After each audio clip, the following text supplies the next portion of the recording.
tapi dari hasil berkhianat tidak akan diterima. Pergi umroh dari hasil mencuri, bahasa lembutnya korupsi lah gitu.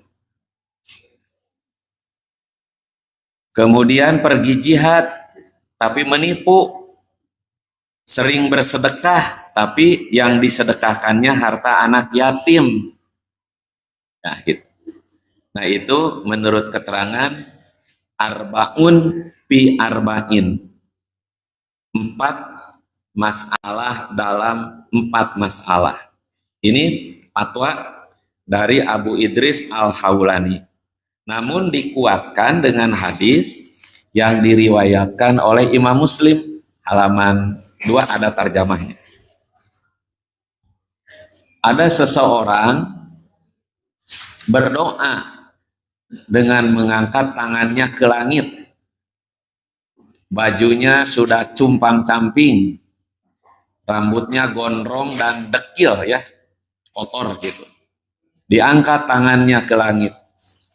Dia berkata, "Ya Robbi." Nah, berarti kan memanggil Allah ya. Ya Allah, ya Tuhanku. Wa mat'amuhu haramun, wa mashrabuhu haramun, wa malbasuhu haramun, wa gudiya bil haram. Gitu. Orang yang berdoa tadi tuh, yang mengangkat tangannya ke langit,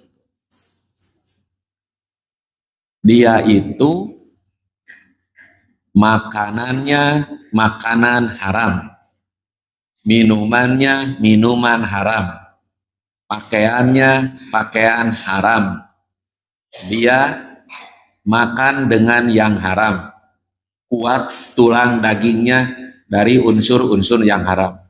Nabi menutup di doanya, di hadisnya, "Fa'anna yustajabu lidzalika." Bagaimana mungkin doanya bisa dikabulkan? Nah, jadi doanya itu tertolak, terhalang oleh yang haram-haram tadi, menerjang yang haram gitu. Dari mulai makanannya, minumannya, pakaiannya, tulang dan dagingnya menjadi kokoh kuat dari unsur-unsur yang haram. Walaupun diangkat tangannya ke langit, memanggil Allah dengan Ya Robbi, Nabi mengatakan, "Fa'anna yustajabu lidzalika." Nah, mungkin doanya bakal dikabulkan, tidak mungkin. Jadi menerjang yang diharamkan itu bukan doanya tidak makbul, tapi terhalang kemakbulannya dengan perbuatannya. Yang keempat, menyebut-nyebut amal solehnya dan menyakiti orang yang diberinya. Ada di surat Al-Baqarah 264. Ya ayyuhalladzina amanu la tubtilu shadaqatikum bil manni wal adza. Hei orang-orang yang beriman, janganlah kamu menghilangkan, membatalkan pahala sedekahmu, satu dengan menyebut-nyebutnya, dan yang kedua dengan menyakiti perasaan si pemberi. Gitu. si penerima, aturan Pak Haji. Si penerima, aturan. Satu, menyebut-nyebut. Menyebut-nyebut itu berarti kan rianya. Ingin didengar, ingin dilihat, gitu. Yang kedua, memberi tapi menyakiti orang yang diberi, atau si penerima. Kalau di ayat itu dilanjutannya kan seperti ada satu batu besar ya, di atasnya ada gundukan pasir, batunya licin, kan gitu ya. Di atasnya ada gundukan pasir, kemudian tibalah hujan deras. maka di atas batu yang licin itu tidak ada satu butir pun pasir-pasir yang tadi yang ngagunduk itu. Tidak tersisa. Kama salis sopwanin alaihi turabun fa asobahu wabilun patarokahu solda. Licin lagi. Nah, demikian juga orang yang bersedekah itu nilainya seperti itu. Nah, makanya punten di halaman 1 kembali coba ke sebuah kitab Jam'ul Jawami ya. Di dalam kitab Jam'ul Jawami itu diterangkan akan datang di nomor 2 akan datang menimpa umatku satu masa. Pada masa itu orang-orang kaya berangkat haji dengan tujuan piknik. Orang-orang kelas menengah dengan tujuan berbisnis. Nah, ini yang ketiga. Dan kebanyakan orang-orang berangkat haji itu untuk riya dan sum'ah. Riya itu artinya kan ingin dilihatnya. Kalau sum'ah ingin didengar. Nah, yang model tadi bilmani, bahasa Al-Quran bilmani itu dengan menyebut-nyebut. Walaupun di dalam ayat lain, bolehkah sedekah itu ditampakkan? Gitu kan?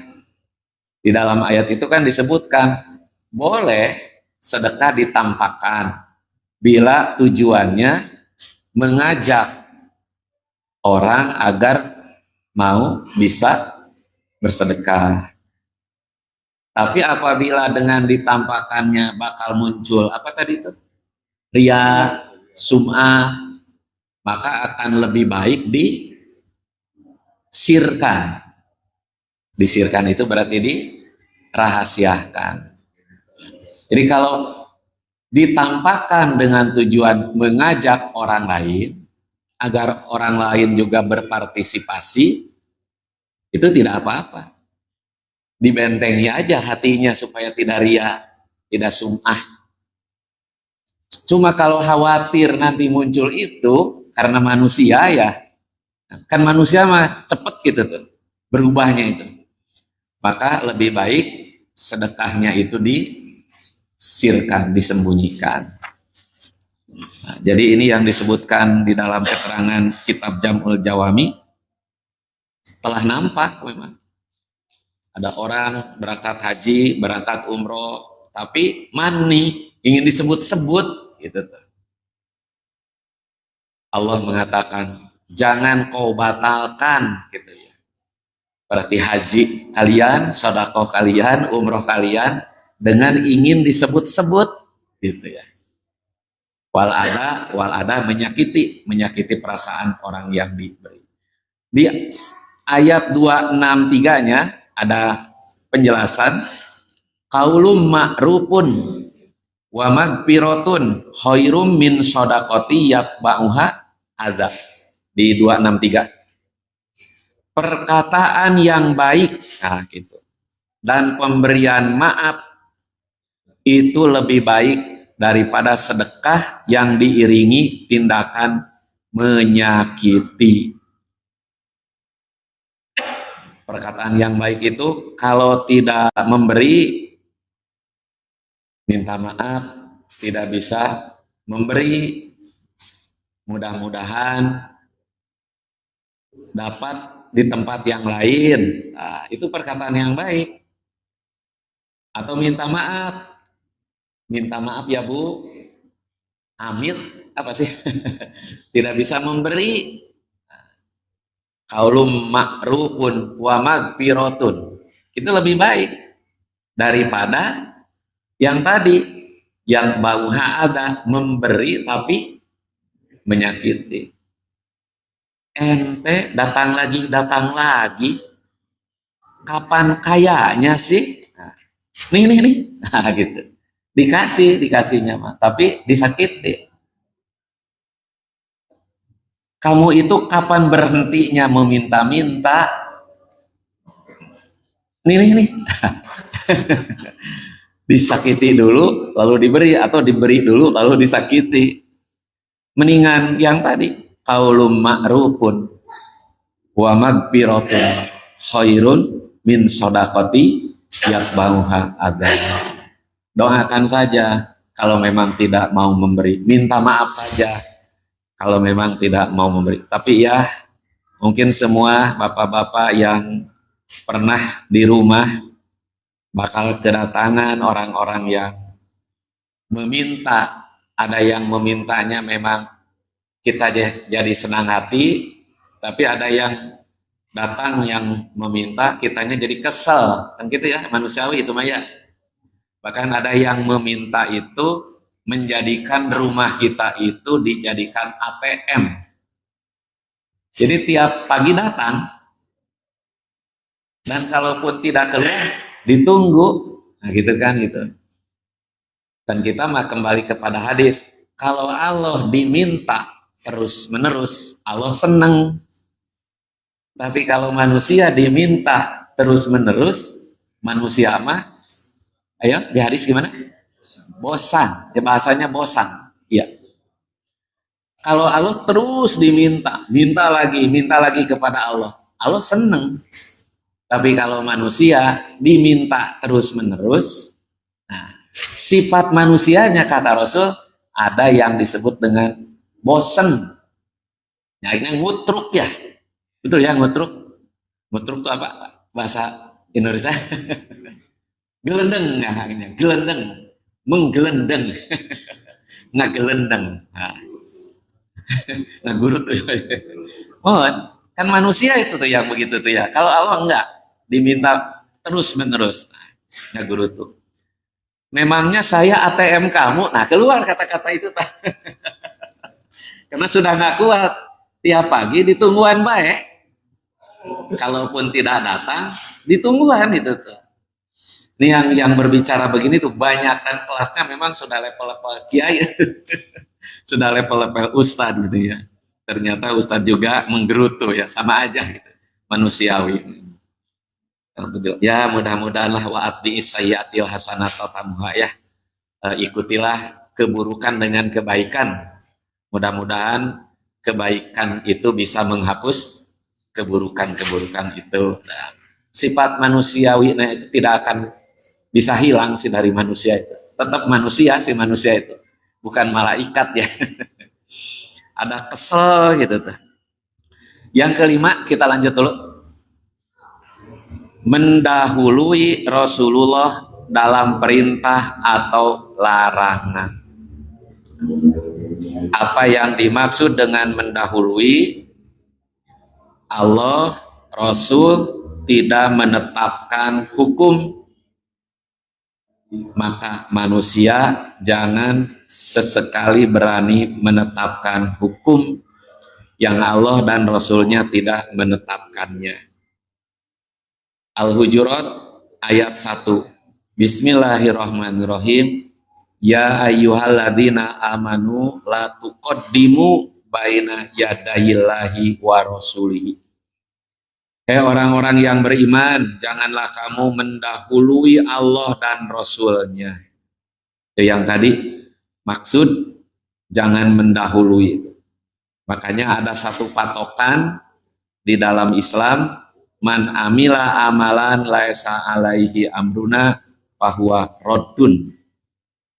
Siapa yang mengamalkan satu amalan yang tidak aku perintahkan atasnya, maka amal itu tertolak. Lalu dibedakan antara urusan dunia dan urusan agama. Kalau urusan dunia, Rasul berkata bersabda, "Fa antum a'lamu bihi." Itu urusan dunia.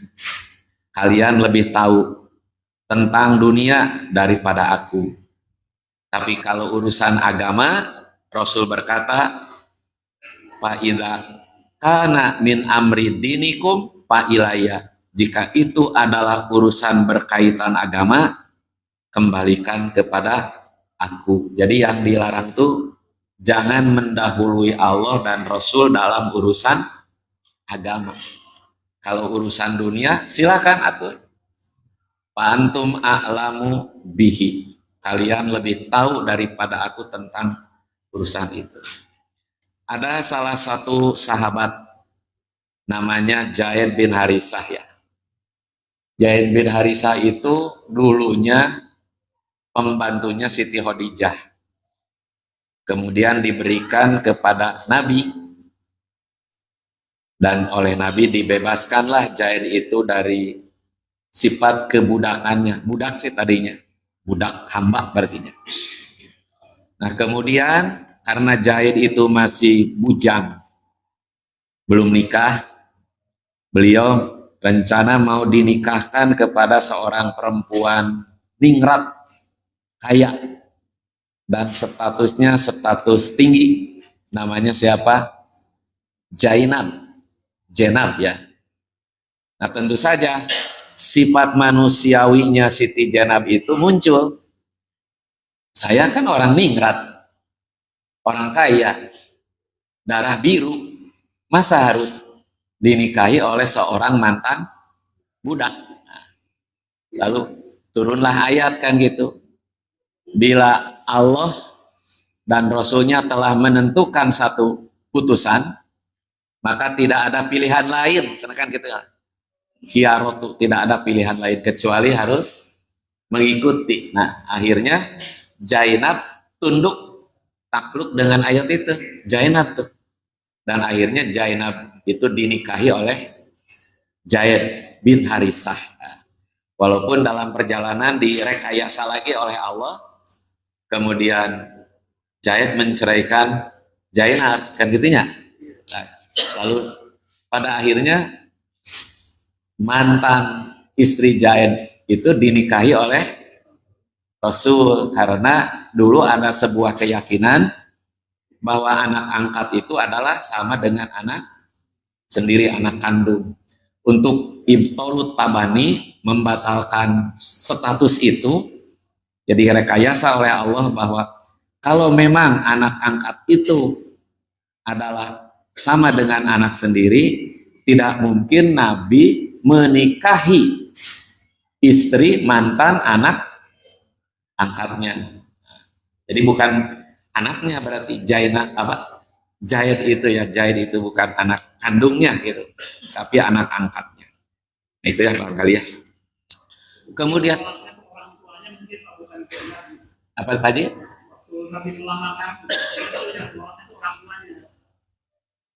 Yang menolaknya? Iya, menolak orang tuanya. Dan ayat jadi mendengar ada ayat itu. Ya, beberapa penafsiran ya para ahli-ahli tafsir itu mengenai siapa yang menolak karena merasa ningrat sih, orang darah biru. Ada yang mengatakan apakah itu Siti Zainabnya secara langsung, gitu ya. Kemudian atau keluarganya. Memang di dalam beberapa referensi itu banyak tafsir-tafsir. Tafsir yang terbanyak menjelaskan itu tafsir Ibnu Jarir atau Bari. Nah, itu sampai disebutkan sanad-sanadnya tuh. Nah, tapi bagusnya tafsir Ibnu Jarir atau Bari itu suka disimpulkan di akhir wa aulal aqwal, dan pendapat yang paling utama yang aku pilih, kan gitu ya. Pada akhirnya tuh suka disimpulkan begitu oleh pengarang kitab Ibnu Jarir atau Bari itu, ya. Apa itu? Bapaknya Zainab.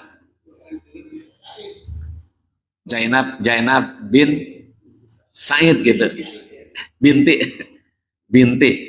Ya, tinggal dicari di tarik-tarik aja itu mah ya, tinggal dicari. Ini sedikit ini melebar tentang taati Allah gitu kan. Taati Allah, taati Rasul, ternyata Zainab, nah gitu tuh, Zainab saja gitu tuh, bisa menyimpan rasa, bener lah, bahkan malu mungkin gitu ya, gengsi demi menaati Allah dan Rasulnya. Tidak ada pilihan kalau telah ditetapkan oleh Allah dan Rasul kan gitu. Kemudian masih poin 5, wujuhu yauma idin khosyi'ah amilatun nasibah tasla naron hamiyah.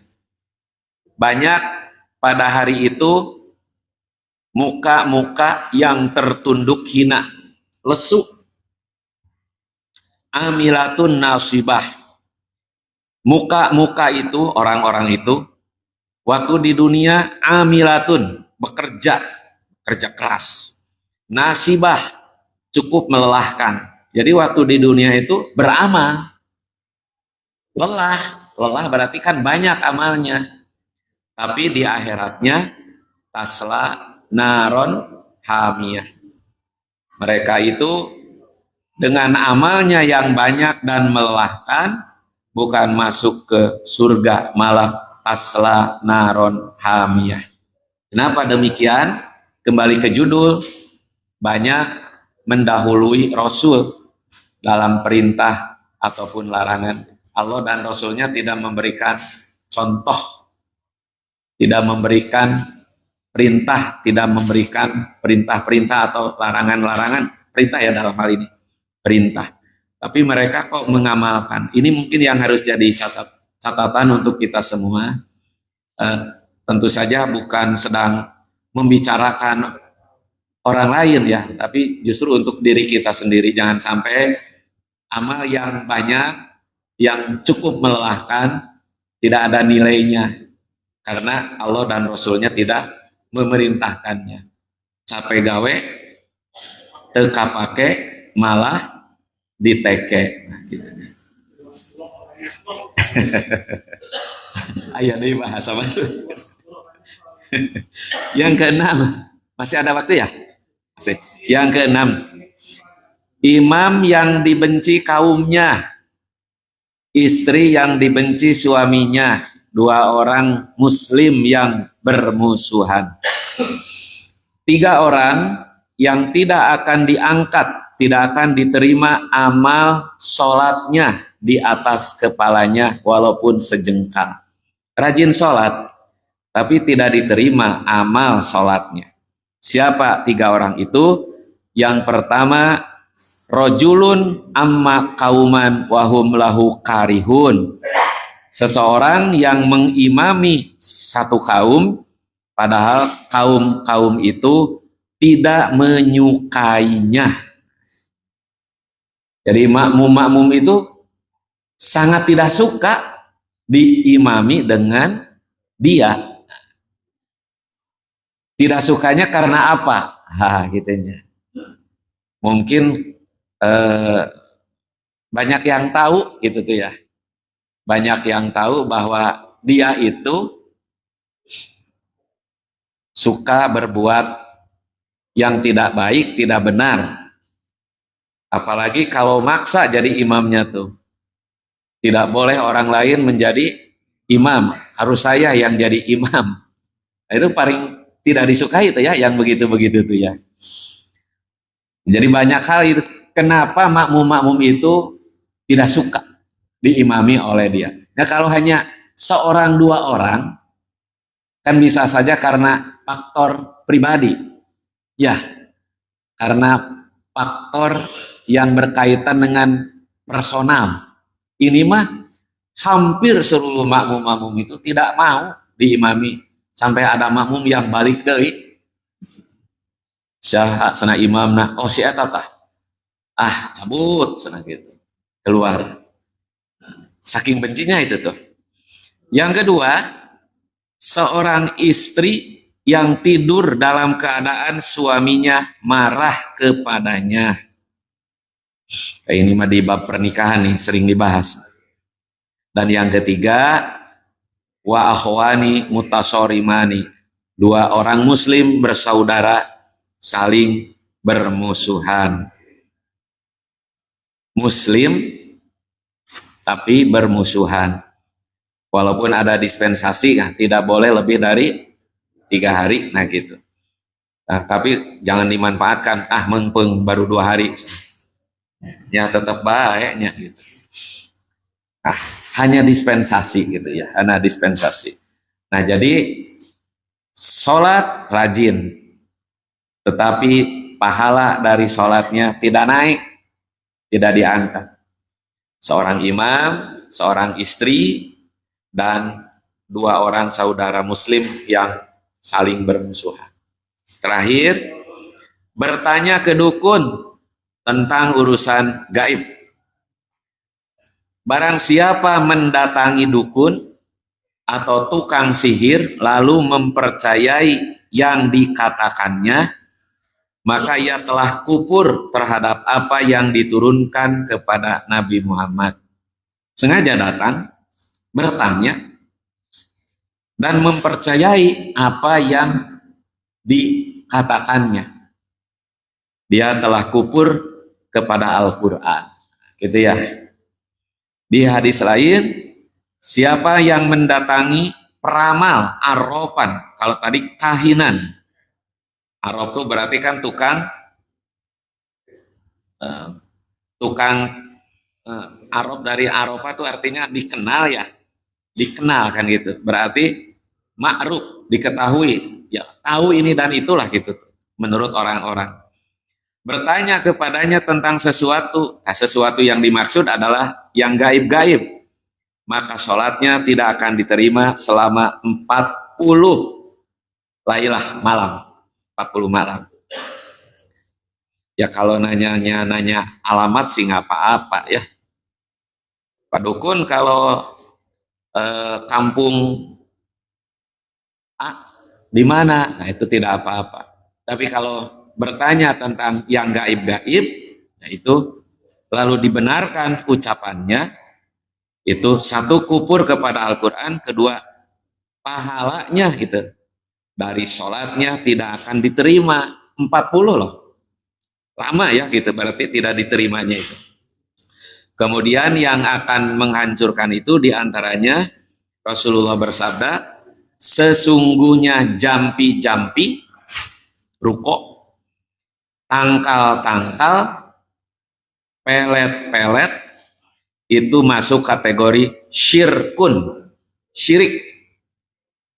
Jampi, tangkal itu berarti apa?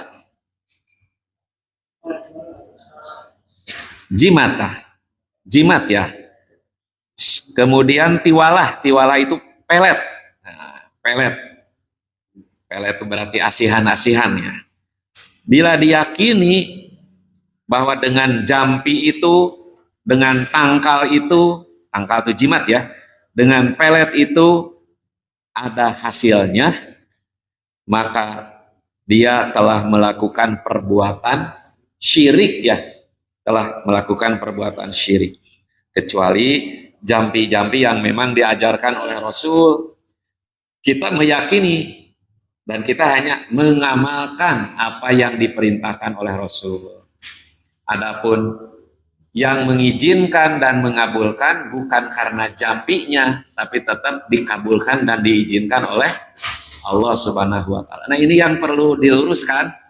Soalnya bisa syirik juga sih kalau orang percaya kepada itunya sih. Bisa syirik juga. Jadi, kenapa kita baca ayat kursi sebelum tidur? Karena diperintahkan, dianjurkan oleh Rasul. Tapi kita jangan meyakini itu. Semuanya bila ada hasilnya, ada khasiatnya, Allahnya izin, Allahnya ridho, Allahnya mengabulkan apa yang dibaca oleh kita. Jadi harus lurus itu juga. Jangan sampai nanti meyakini itunya tuh. Meyakini ayat kursinya. Itu bisa-bisa tergelincir juga nanti itu. Atunun, aku qouli hada wa astagfirullah li wa lakum. Wassalamualaikum warahmatullahi wabarakatuh.